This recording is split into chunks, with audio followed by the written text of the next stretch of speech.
Artistic Gamer 7 and welcome back to another speed build here on the channel. So this one is a abandoned home fill, which in some ways this is like the third one I've done, but I'm glad to say they all three look different. The first one was actually for the big, it's like a year or two ago, and I think I did build it for the month of October.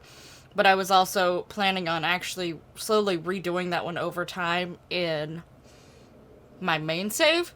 I'm playing a sim who is now living in that lot, and she is slowly fixing it back up over time. And I might do the same to this one. The second one was actually this month as well. It was towards the beginning of this month for my haunted builds that I was sort of doing for this month, just to start it off. It wasn't based off anything in particular, as the other builds actually were built off actual haunted places. And this one is for the Sims streamers and YouTube build collab. I did do both this month, so I did the cast and the build. The cast should be already on the channel if you want to go check that out.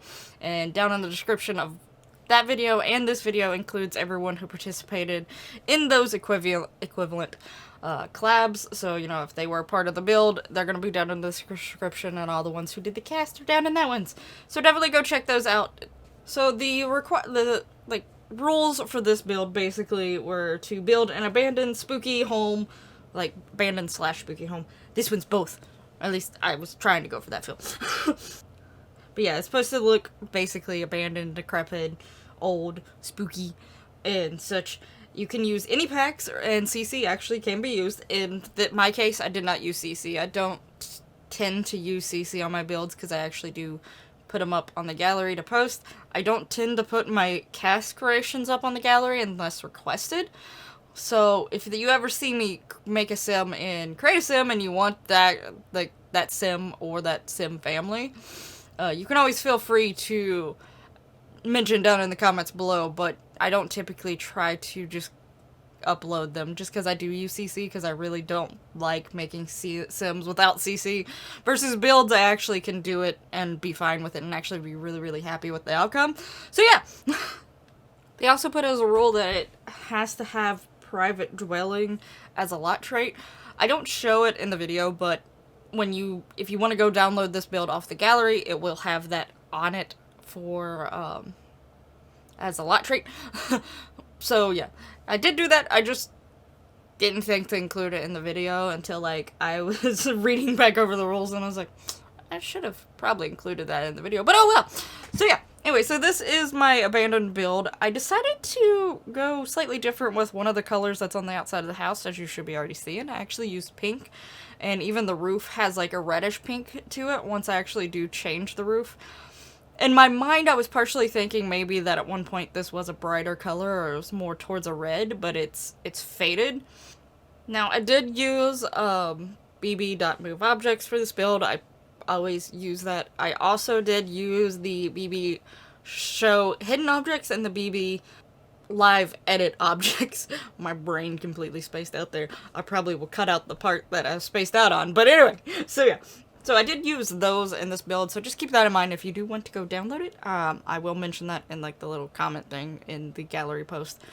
But yeah, so I had quite a bit of fun with this one. I actually also made a story behind it, and I probably will make the Sims for this not too long after this, but it won't be posted immediately after this just because of the time frame of things. I won't get around to actually making those Sims within the next few days or week or so. It won't be super long. It'd be very beginning of November somewhere if I do make them. But I do sort of want to make them because I did make a whole story behind this build. Now, one of the things that really annoyed me with this build is up here on the front I have these columns that obviously with the new new column thing well, it's not really that new, but I don't actually use it that often because I don't think about it and stuff. When they change the columns and stuff, you can actually, there's certain columns that they have a little arrow down in the corner, and you can actually change the height of those when they're not auto snapping or whatever, or if you put them on a slightly lower level and you're trying to make them reach higher than what they normally would try to reach. So yeah, I did put those, but I tried fooling with it every so often, and you'll see me move these columns every so often.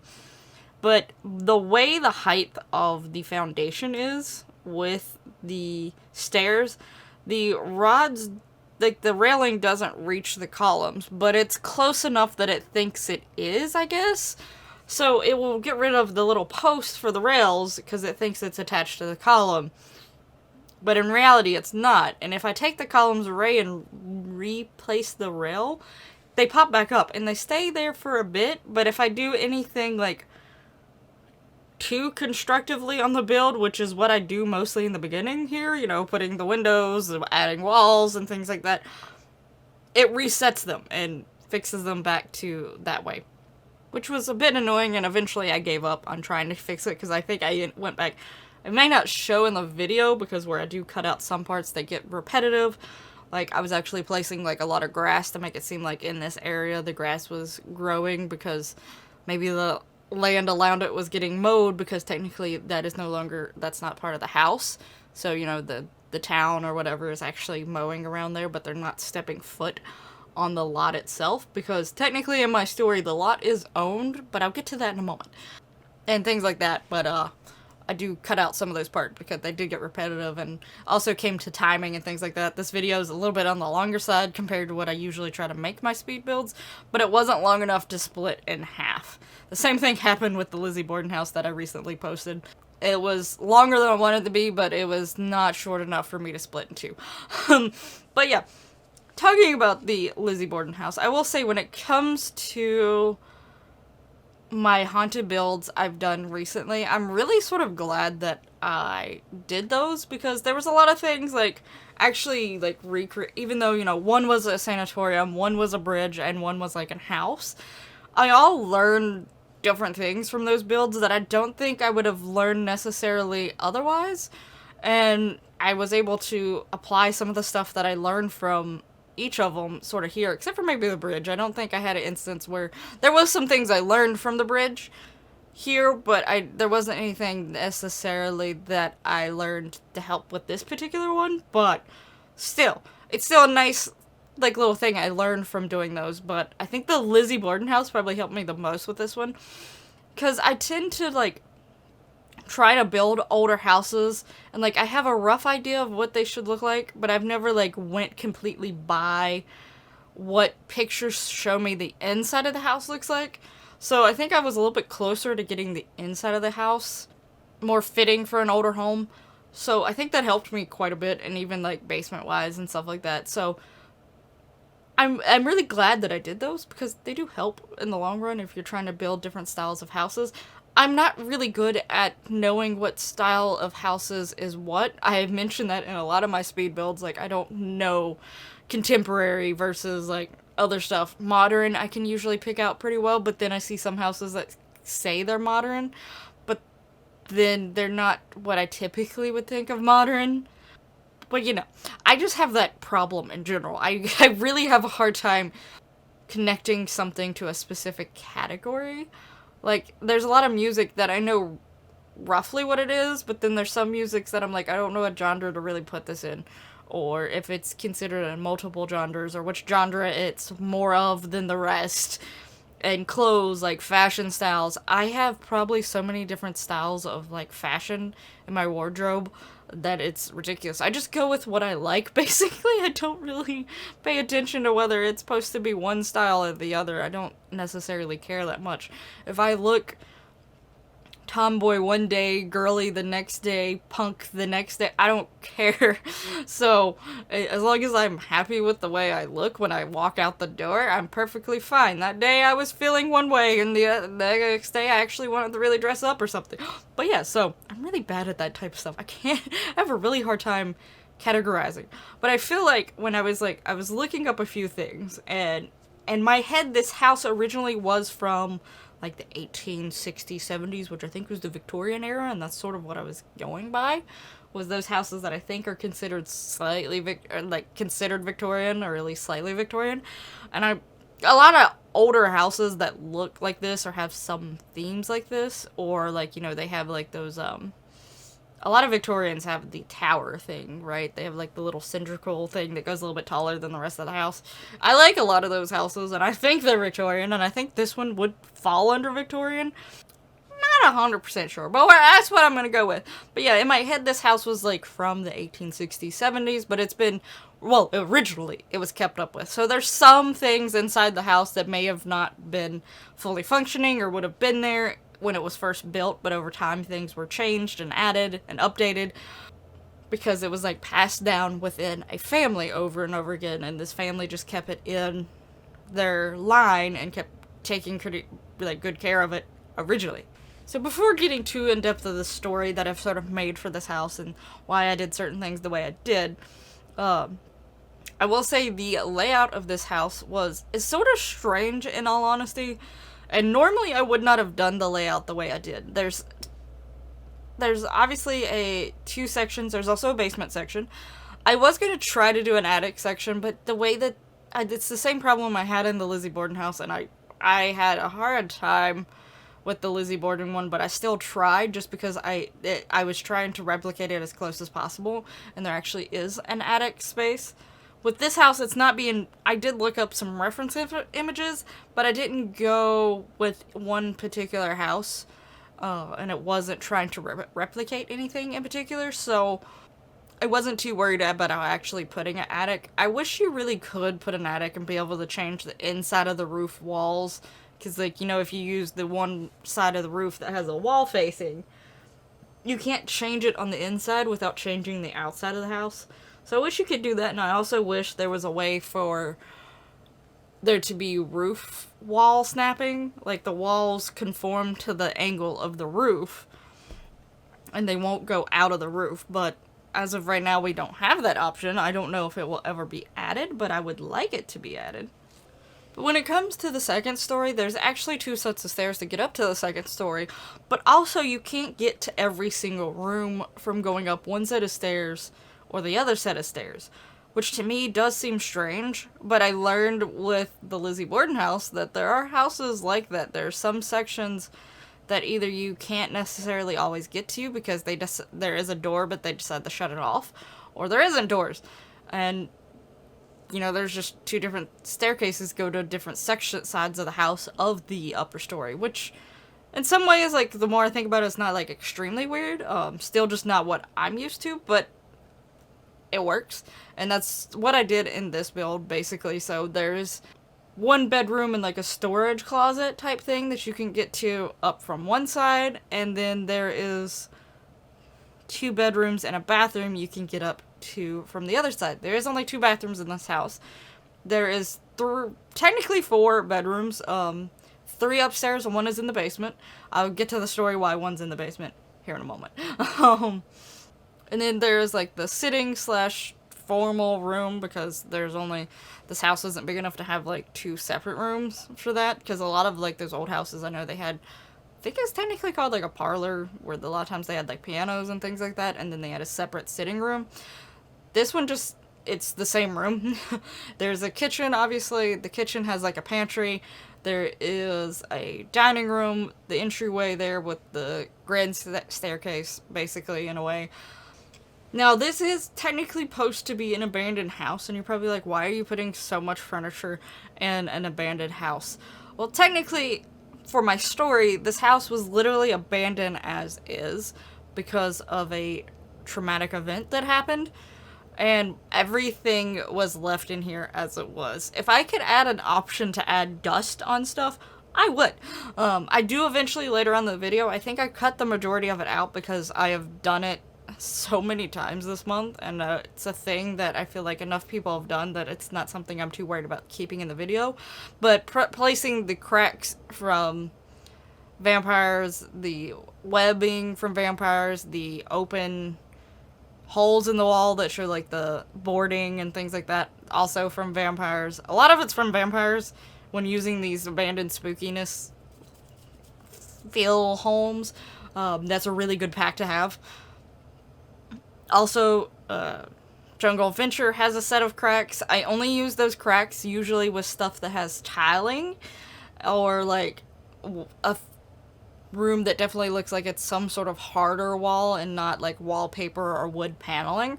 So, you know, the tiles and stuff like that, and concrete and stuff. So I use those for rooms like that, but those come from Jungle Adventure, like I said. There's also like these little scratches that sometimes I use that come from cats and dogs. There's also like scratches from vampires as well, but they look different. One looks more like it's done from some creature like a vampire, obviously, or what I used for St. Albans was basically to sort of represent that some of the people were not stable-minded and probably scratched up the walls themselves. Versus the cats and dog ones are more like animal scratches. I don't necessarily per se use them as animal scratches. Sometimes they just help it look like it's old in general. And I actually used some of the vampire scratches on the outside of the house this time because it just worked. It just looked like part of the paint was maybe peeling off the wood or something like that. So it sort of worked for the outside and didn't necessarily look like scratches. But I do use them on the inside as well. There's also like a liquid stain that I used heavily on the outside of the house. That's from Strangerville. And there's a rug form of it where it's like puddled up on the ground, and then there's the wall form of it where it looks like it's oozing down the wall. I use those a lot on the outside of the windows. I don't remember if I said it in my St. Albans videos, but I heavily used it in St. Albans a lot. That one I used a whole lot on the inside and the outside. If you actually see a lot of abandoned places, St. Albans was actually one of them, and that's one of the things that I learned from St. Albans is that a lot of these windows, because of rain and just being left over time, they get like this residue coming off of them, and it stains the walls and things like that, and it's not kept up with and cleaned, so it just keeps staining the walls down below the windows.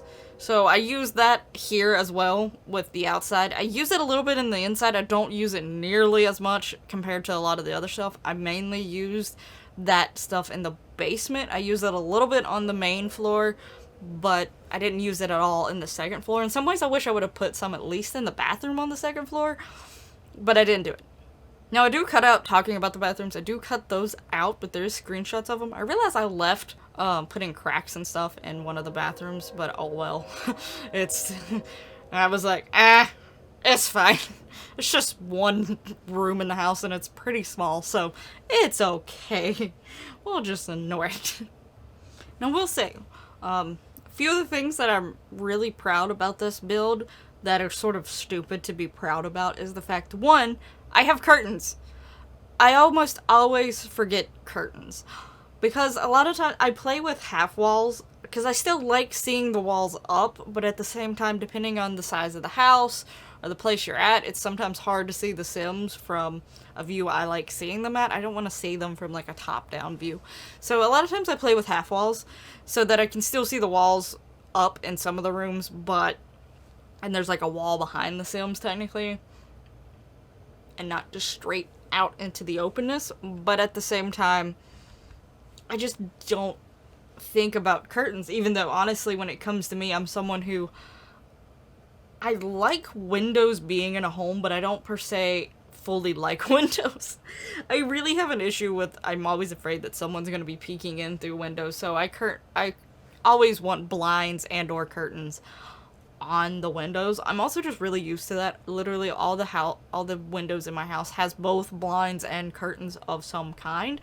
A lot of times the curtains are just decorative, which is obviously what these curtains would be for this house. But I remember that. I also remember the mailbox. I never remember the mailbox.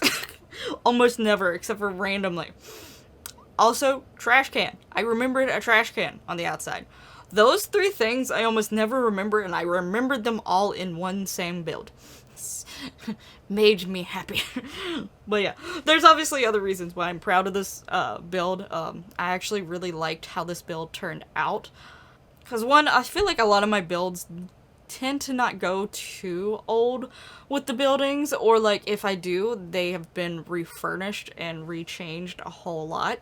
Like, the outside, you can tell at one point definitely was maybe a Victorian or one of those older style homes, but it's been updated to not be as old. So this one still has some elements of it being house that was made in that time frame, that it was an older home that's just been kept up with, but it still has a lot of its more original qualities to it, or still has some of those feels to it as well. So quite happy with it. I also like the fact that I went with colors on the outside of the build. I mean, obviously white and tan, or cream, I do use a lot, but adding those pinks and that like reddish pink roof, those are not a color that I use ever on the outside of a house, especially the pink. So it was definitely something different with that, and I was actually quite happy with it.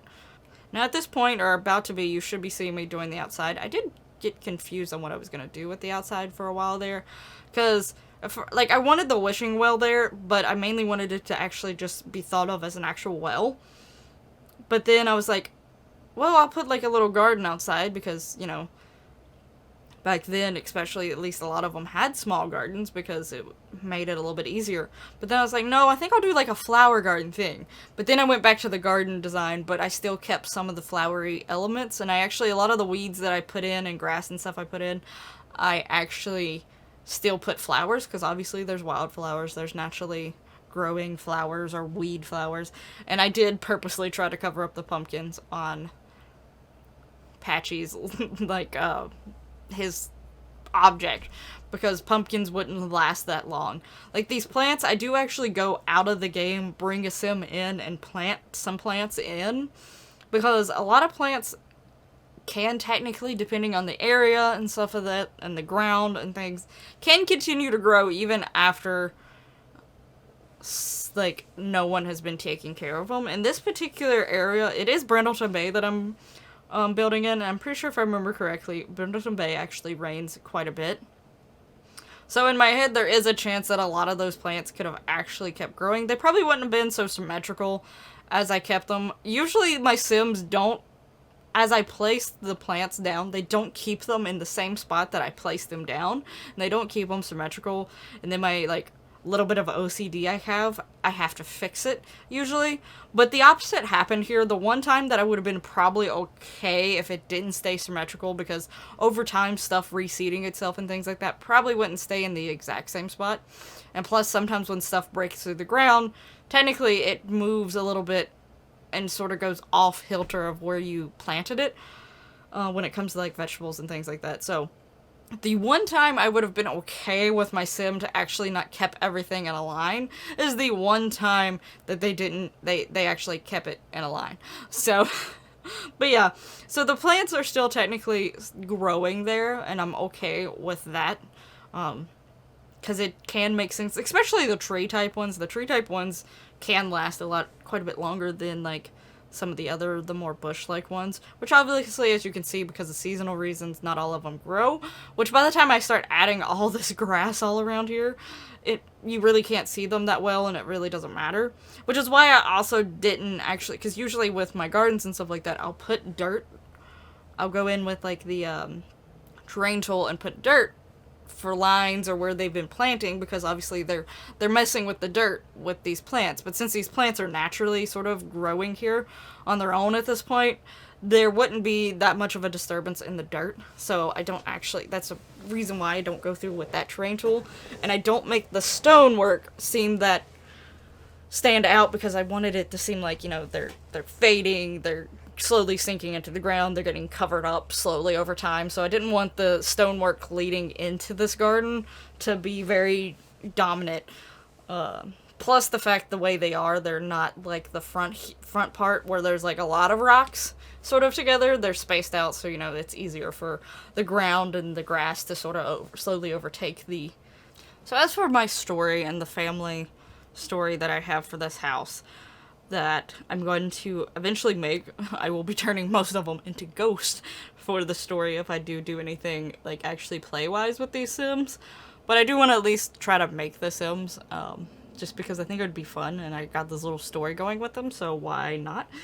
But the story I did come up with them is, I came up with a tragic tale that has some slight darker tones to it, just because a lot of houses that are abandoned and are meant to be haunted, which is what I was going with the theme for, since it is on Halloween, this house would be haunted more than likely with this tragic tale associated with it. So I did try to come up with a story that would make sense for the house to be haunted, because a lot of times places that are haunted tend to have a sadder, tragic backstory. Not always, but a lot of times they do. That's why a lot of times hospitals and sanatoriums, asylums, jails, prisons, battlefields, they tend to be some of the more haunted things out there. Navy ships, a lot of those, like any of those type of ships that went through a lot of hardship, those a lot of times are considered to be quite haunted. Surprisingly, lighthouses are up there, but I don't know. I know there is a lot of danger within, like, the lighthouses as they used to be. And I do know a lot of the lighthouses that I've heard of being haunted do have tragic tales for them. But the fact that they're up there with being, there's enough lighthouses that are quite haunted to be up there and recognized with the other places that I mentioned is quite strange, but, you know, I've never fully known the details that went into a lighthouse back in the day, so other than what I've seen on the ghost shows, which I know, like, it wasn't that easy and there were dangers involved, but not as much as I thought it would be to compete with other haunted places. But anyway, so yeah. Basically, my stories, like I said, this house is from, like, the 1860s, 70s, been passed down within the family. By the time it gets around the 1960s, 70s, the family that is living there have a live-in maid. At this time, the live-in maids are still a thing, but it's starting to get not as much of a thing because they're starting to be appliances and stuff. But at this particular time, they still had the live-in maid, even with getting some newer things here and there. They still had her, and she lives down in the basement, which is why I have a bedroom in the basement. What is sad about this is the time when, back in the day, like, at least in America, which is where I'm imagining this house is from, because I'm more familiar with American history than I am other places' history. I know some stuff, but not enough for me to fully make a fully backstory and be confident with it. And I still second guess myself when I make backstories like this anyway, even for, like, America and stuff like that. I'm pretty sure I'm gonna get something that wouldn't make sense for that time frame, but oh well, we're going with it. But yeah, so they have a live-in maid. She lives down in the basement. So at this time, though, the Civil War has passed and slavery has been abolished, and even, like, I think by this time indentured servants have been, but the maids are still a thing, and the live-in maids, and technically maids and live-in maids are still a thing today, but they're more for the rich. And at this time frame, they were heading more for only the rich, as, like, not a necessity, more of a luxury. At one point in time, maids were almost a necessity because the way things had to be handled and stuff like that, and just, especially back in the day, a lot of people had quite a few kids. Not everyone, but there was quite a few of them that had a lot. So it was a lot to keep up with, and a lot of times the maids were there to help. And I figured out that there's, like, different types of maids in some houses, like some of the richer houses back when, like, live-in maids and, like, maids were, like, a huge thing. They would have multiple maids, and they all had different functions, and there was, like, a hierarchy within the maids. It's really, really, really interesting to read about. But anyway, so yeah. And at this time, segregation and stuff like that is, like, being looked at and still sort of a thing. But she is an African American, and though she is the live-in maid, she still is sort of, and, like, she lives with the family and stuff like that, and they do appreciate what she does. They still slightly look down on her, sadly. So basically, her and the oldest, well, there's the family, the parents had a daughter and a son. The son is the oldest. He actually fell for the maid, and he didn't care that she was African American. But when her parents found out, it was still a time that wasn't as accepted. So they basically lashed out.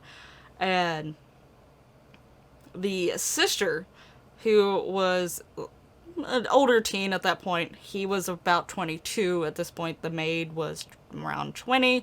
The sister was around 16, 17. There was a commotion because by the time that the parents found out that he was who the maid had been with, she had actually been pregnant and had a baby. They had just, they were slightly relaxed with her in some ways. They did let her go out and do things here and there on certain days, usually Sunday evenings and stuff. So they thought, though they wasn't as approving of it, they thought that maybe, well, they was pretty sure it was someone outside, and they never even thought that it was their son. But it is their son's child, and they definitely did not react in the best way. And when hearing the commotion, the teenage daughter actually did take the baby out of the house and got a little bit further away because there was a commotion and a, like, argument in between the live-in maid and the parents. The son was gone at the time, and tragically, the argument ended bad for the maid. So when the son came back, he found her. It was already too late. There was no saving her. He reacted, obviously, very, emotionally, and he went to look for the child. The child was gone. He had no idea that his sister had the child. He feared the worst, and he sort of snapped. Ultimately, getting rid of his parents, and then taking his own life. So, tragically, 4 lives were lost that day, but the baby was saved. The sister was also saved. She reacted in a way to save the child, just in case, because the argument was getting so crazy. She didn't know that it was going to wind up the way that it did, but she was fearful that something could go wrong in that way, so she had the thought of mind to take the child out, at least just in case. So she did go and get people to come back with her and the baby, and they came to a horrible scene. And obviously, the house was now hers. She ended up moving out of the house because she inherited her family's fortune, but she kept the house in her name. She didn't sell it. She didn't give it away to anyone. She did eventually have her own family. The baby, she helped raise the baby until they were basically able to start going out on their own. They didn't immediately leave the house and start doing things on their own, but, started helping out around the house until the point that they did move, and eventually that daughter had a child of her own. And when the aunt had died, she had left the house to her. She felt that in some ways she's like, I don't know if you would want this house because of what happened to your parents here, but at the same time I feel like you're the one who needs to have the house and decide what to do with the house.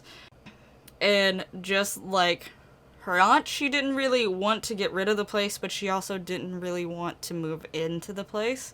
But there was something about it that she just did not want to get rid of the house. And eventually, so many years later, to present day, she has children of her own, and she tells her oldest child, she hands over the deed of the land and the house to her, and tells her basically the story, what happened. Obviously, this girl's mother was a baby when all this stuff happened, so she personally doesn't remember any of it, but what she knows from her aunt and the police reports and things like that, she tells her what happened. And she's like, I'm gonna go ahead and give this house to you. You can do with it as you will. And she does want to, basically the granddaughter of the son and the maid does want to actually come back and refurbish this house or completely redo this house and make it into her own.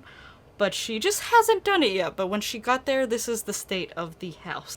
That was sort of my little story behind this house and why I did some of the things the way I did.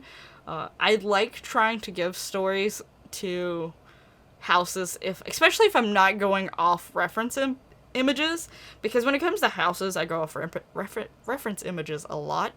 But I really, really liked doing this build. I hope you like how it turned out as well. Let me know what your thoughts of the build were, and if you like the backstory, and if you would be excited to see me do a creative sim on the family. I definitely am thinking about creating this family. I would create them and basically make the 3 generations in a way, start with one and then go down the line. Now again, if you would like to download this build and maybe try to fix it up yourself. It will be up on the gallery. My origin ID is ArtisticGamer7, and this house is the Tragic Abandoned Home. I also will have my origin ID and the name of the build down in the description if you ever just want a quick look because you forgot what it was called. Same for any of my builds, so you can always have that option to just look in the description real quickly to get the name if you ever see any of my builds and you forgot what the name of them was but you wanted to download them. And definitely, please check out the people down in the description below and check out their lovely builds that they have done. And check out the sim streamers and YouTubers on Facebook and Twitter. Their links will also be down in that description below as well. If you're interested, if you're part of like the Sims YouTubing and streaming community and you're interested, definitely give it a look. It's a great group to be a part of. Anyway, thank you so much for watching. I hope you enjoyed this build. If so, hit that lovely like button and subscribe and all that lovely YouTube goodiness. And I'll see you in the next one. Bye bye!